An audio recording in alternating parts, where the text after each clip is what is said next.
तो आज मैं आप लोगों को आपके अकाउंट्स के एग्ज़ाम के लिए कुछ गारंटीड टॉपिक्स बताने वाला हूँ जो आपके एग्ज़ाम में आने के चांसेस उनके बहुत ही ज़्यादा होते हैं। ये मैंने analysis previous year question papers और इस साल का जो सैम्पल पेपर आया था सीबीएसई का उसके हिसाब से बनाई है। तो स्टार्ट करते हैं। तो सबसे पहले आपका profit and loss appropriation account. इसका क्वेश्चन काफ़ी चांस है आएगा ही आएगा, ठीक है। हर साल आता है पीएनएल एप्रोप्रिएशन अकाउंट और पार्टनर्स कैपिटल अकाउंट का क्वेश्चन, तो इसे एकदम अच्छे से कर देना।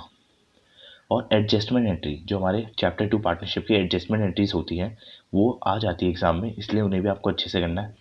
और डेथ ऑफ पार्टनर से एक ही टाइप का क्वेश्चन बनता है, उसको आप पूरा अच्छे से कर लेना। डेथ ऑफ पार्टनर का पक्का आना है क्वेश्चन, ठीक है। 3 मार्क का पक्का क्वेश्चन आना है डेथ ऑफ पार्टनर का। अच्छे से हम उसे कर लेंगे तो हमारे 3 मार्क तो पक्के हो जाएंगे। और डिबेंचर्स की जो जनरल एंट्री है, एक तो रिडीम्ड एट प्रीमियम, ये काफ़ी इंपॉर्टेंट है। और payment of debentures in consideration of assets, जिसमें कैपिटल रिजर्व आपको निकालना पड़ता है। ये वाली जो जनरल एंट्रीज हैं ये आ सकती है एग्जाम में, इसलिए इन्हें भी अच्छे से प्रैक्टिस कर लेना। और शेयर का प्रोराटा अलॉटमेंट का क्वेश्चन पक्का आना है, 100% आना है, along with preparation of balance sheet notes to account. तो कुछ लास्ट प्रीवियस ईयर से प्रिपरेशन ऑफ बैलेंस शीट और नोट्स टू अकाउंट आ ही रहा है एग्जाम में, इसलिए प्रोराटा अलॉटमेंट शेयर्स के क्वेश्चन के साथ आपको प्रिपरेशन ऑफ बैलेंस शीट और नोट्स टू अकाउंट की भी प्रैक्टिस अच्छे से करना।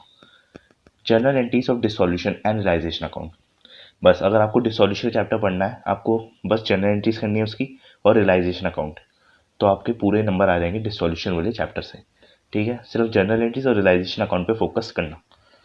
अब आते हैं अगले में। अगला आ जाता है अपना entries of share forfeiture and share reissue.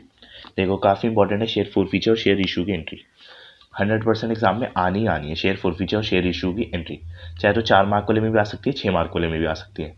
तो ये 100% करना, ठीक है। शेयर फॉरफीचर शेयर इशू, देखो ये चैप्टर ही ऐसे आपके डिवेंचर शेयर्स जिनके क्वेश्चंस 100% आने ही आने हैं, तो इन चैप्टर्स को एकदम अच्छे से प्रैक्टिस कर लेना। अब आता है revaluation account and partners capital account along with capital adjustment. इसका भी 100% क्वेश्चन आना है।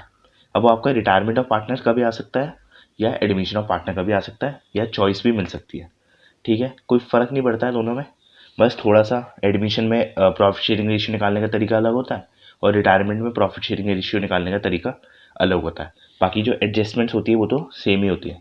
और कैपिटल एडजस्टमेंट वाला क्वेश्चन आएगा तो इसलिए उसे भी प्रैक्टिस करना। Entries for interest on debentures, तो डिवेंचर्स में एक और चीज़ है बस, इंटरेस्ट ऑन डिवेंचर्स। कोई मुश्किल एंट्रीज नहीं होती, एकदम सिंपल सिंपल एंट्रीज है, तो इनको भी आप अच्छे से प्रैक्टिस कर लेना। और उसके बाद आ जाता है classification of items in balance sheet of a company as per schedule 3 of the companies act 2013। तो ये देखो, ये आपका थर्ड बुक जो है ना उसमें एक बैलेंस शीट का फॉर्मेट होता है चैप्टर नंबर 1 में। उस बैलेंस शीट के फॉर्मेट को आप अच्छे से पढ़ लोगे, याद कर लोगे, ज़्यादा टाइम नहीं लगेगा, 1 घंटा लगेगा। उस बैलेंस शीट के फॉर्मेट को बस अच्छे से पढ़ देना और याद कर लेना। उसे याद कर लोगे बस, यहाँ से आपको 3 नंबर पक्के मिल जाएंगे, 3 या 5-6 नंबर भी हो सकते हैं, क्योंकि जो MCQ क्वेश्चन होते हैं उसमें भी क्लासिफिकेशन आइटम्स का क्वेश्चन आते ही आते हैं, ठीक है। तो उसे आपको करना ही है, उस बैलेंस शीट को चैप्टर नंबर 1 की पार्ट 3 के बैलेंस शीट को एकदम अच्छे से याद कर लेना। और कैश फ्लो का फुल फ्लेज क्वेश्चन तो एकदम 100% गारंटीड आना ही है एग्जाम में, तो उसको भी प्रैक्टिस कर लेना। और एक चीज़ मैंने यहाँ पे लिखी नहीं है, मैं आपको बता देता हूँ। देखो रेशियो एनालिसिस, जो आपका चैप्टर रेशियो एनालिसिस, उसमें आपको सारे रेशियो अच्छे से पढ़ने होंगे, ठीक है। इनके फॉर्मूलाज अच्छे से याद कर लो, है ना। और इनका जो इम्पैक्ट होता है कि कब कौन सा रेशियो किस हिसाब से चेंज होता है उसको आपको पढ़ना है। इन शॉर्ट सारे रेशियोज को आप डिटेल में अच्छे से याद कर लो। न्यूमेरिकल भले ही कम प्रैक्टिस करो, अगर आपकी मैथ्स अच्छी है तो न्यूमेरिकल कम प्रैक्टिस कर लेना, बट सारे रेशियो के फॉर्मूले और वो कैसे चेंज होता है उनको और उनसे क्या प्रभाव पड़ता है आपको वो अच्छे से पढ़ लेना है रेशियो एनालिसिस वाले चैप्टर में। और अगर आपको कोई भी डाउट हो, इफ़ एनी डाउट, कोई भी डाउट या क्वेरी हो आपको, तो आप कमेंट सेक्शन में लिख सकते हो।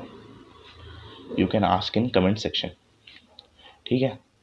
मैं वेला ही बैठा, मैं हेल्प कर दूंगा आपकी। आपको कोई भी डाउट हो आप आराम से पूछना कमेंट सेक्शन में, फ्रीली एकदम मैं आपको बता दूंगा, ठीक है। कोई भी डाउट हो, कोई भी क्वेरी हो, कोई भी नोट्स चाहिए हो, कुछ भी हेल्प चाहिए हो, बस आप जल्दी से मैसेज करना कमेंट सेक्शन में और मैं आपको प्रोवाइड कर दूंगा। तो अच्छे से पढ़ो and best of luck for your board exams.